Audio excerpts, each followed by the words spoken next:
guys. Kain tayo tanghalian guys. Ito guys oh. Sisig na topo. Sobrang hanghang guys. Hanghang. Paborito ko itong ulam na to.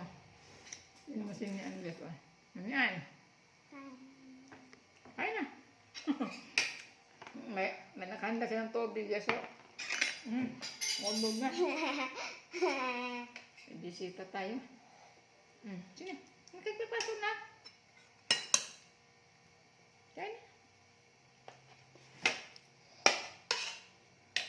Yan. Gutom.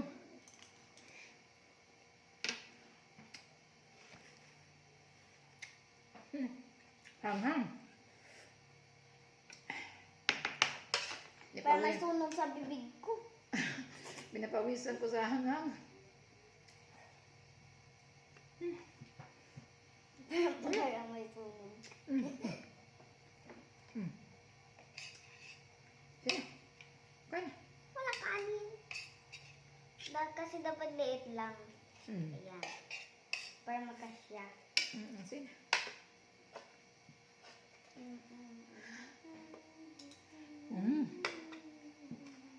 Yung kagawat din.